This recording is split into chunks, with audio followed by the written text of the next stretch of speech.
নমস্কার দর্শক বন্ধুরা, রেস স্পোর্টসের পর্দায় আপনাদের সকলকে স্বাগত জানাচ্ছি আরও একবার। এবং আজকে কিন্তু ইস্টবেঙ্গল তাদের শেষ প্র্যাকটিস সেশন সেরে ফেললো যুবভারতী প্র্যাকটিস গ্রাউন্ড নাম্বার 1 এ। যেমনটা আপনারা জানেন বন্ধুরা, কালকে কিন্তু ইস্টবেঙ্গল তাদের সিএফএল অভিযান শুরু করবে নৈহাটির বঙ্কিমাঞ্জলি স্টেডিয়ামে দুপুর ৩টে নাগাদ। অবশ্যই আমাদের চোখ থাকবে সেই দিকে। কিন্তু আজকে তারা তাদের শেষ প্র্যাকটিস সেশন সেরে ফেললো কোচ বিনো জর্জের তত্ত্বাবধানে। মূলত যদি সবকিছু নিয়ে বলা যায় তাহলে পুরো টিমই বেশ জন্মনে অনুশীলন করেছেন। কিছু নাম বা কিছু প্লেয়ার অবশ্যই আজকে সাইডলাইনে ছিলেন, রিহ্যাব সারছিলেন। তারা যে পুরোপুরি ফিট সেটা অবশ্য বলা যাচ্ছে না। কালকে তারা খেলবেন কিনা সেটাও একটা ধোঁয়াশার মধ্যে আছে। সেই নামের দিকে যদি যাই তাহলে অবশ্যই শ্যামল বেশরা থেকে শুরু করে মোহাম্মদ আশিক থেকে শুরু করে বিক্রম প্রধান কিন্তু এইদিন সাইড লাইনেই পুরো অনুশীলন কাটালেন। কিন্তু বাকি যারা আছে মোটামুটি তারা কিন্তু সবাই পুরোদমে অনুশীলন করেছেন। আদিত্য পাত্র থেকে গৌরব শাহ থেকে শুরু করে তন্ময় দাস থেকে শুরু করে জেসি, নামান, আজাদ সবাই কিন্তু পুরোদমে প্র্যাকটিস করলেন এবং পুরো অনুশীলনের মধ্যে দেখে বলাই যেতে পারে যে গুইতে এবং আজাদ কিন্তু বেশ নজর কেড়েছে।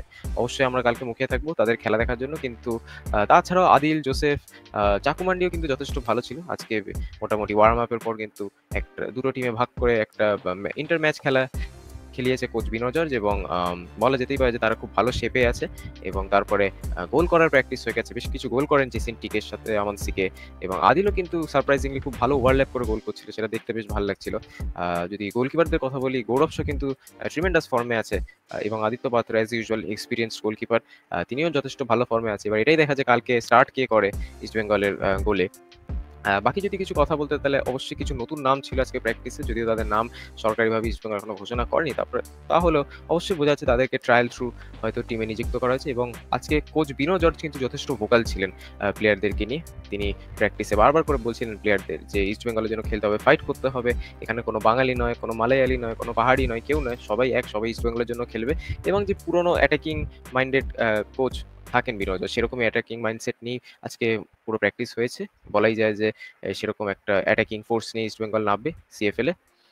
তাছাড়া যদি বলি, অবশ্যই বিনো জর্জকে জিজ্ঞাসা করা হয়েছিল যে এই যে নতুন একটা সান অফ দ্য সয়েল নিয়মে তার কি প্রতিক্রিয়া। তো তিনি অবশ্যই বলেছেন যে হ্যাঁ, কিছু নতুন প্লেয়ার নেওয়া হয়েছে, যেরকম মনতোষ মাঝি, বিক্রম প্রধান, সঞ্জয় ওরাও, এদেরকে নেওয়া হয়েছে। পাশাপাশি কিন্তু তিনি তার এক্স প্লেয়ারদের উপরে অবশ্যই ভরসা রাখছেন, যারা আগে এসেছেন।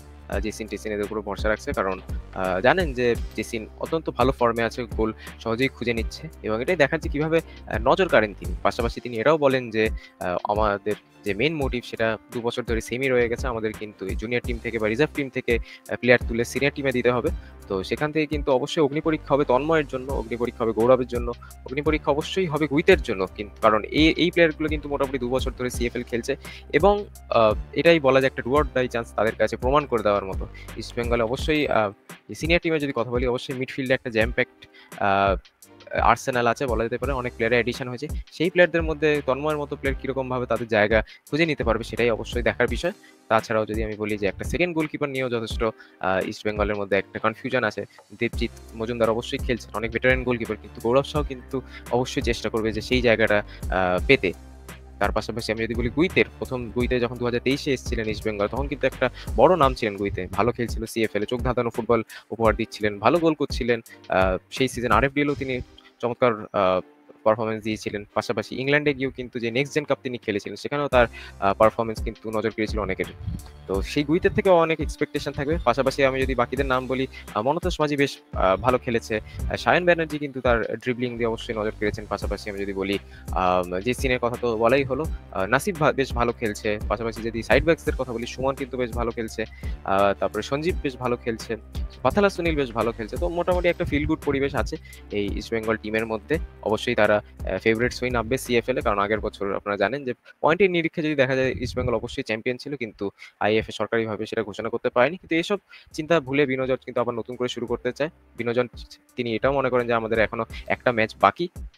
ইস্টবেঙ্গলের নিরিখে সেই কথাটা তিনি বলছিলেন। ইস্টবেঙ্গল এবং ডায়মন্ড হারবার ম্যাচ যেটা বাকি ছিল, সেটার কথা তিনি এখনো ভোলেননি। অবশ্যই এই ম্যাচটার কথা তিনি মাথায় রেখেছেন এবং আইএফএ যেরকম তাদেরকে খেলতে বলবে সেভাবেই খেলবেন।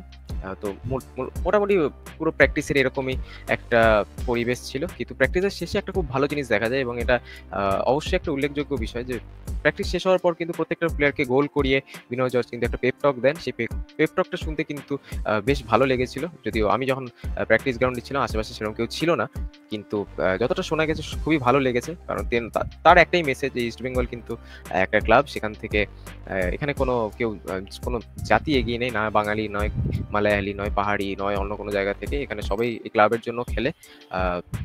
প্লেয়ারদেরকেও সেরকম একত্রিত হয়ে খেলতে হবে, একসাথে খেলতে হবে, আর অ্যাগ্রেসিভ থাকতে হবে। এমন না যে একটা গোল খেয়ে গেল টিম, তারপরেই যে ম্যাচ হেরে যাওয়া, এরম না। একটা গোল দিলে 5টা গোল দিতে হবে, এরম মাইন্ডসেট নিয়ে নামতে হবে। ম্যাচ যদি কোথাও না কোথাও আমরা মাঠে ফেলে আসি, যদি টিম ম্যাচটা কোথাও না কোথাও মাঠে ফেলে আসে, তাহলে অবশ্যই কিন্তু সেই রাগ ক্ষোভটা থাকতে হবে।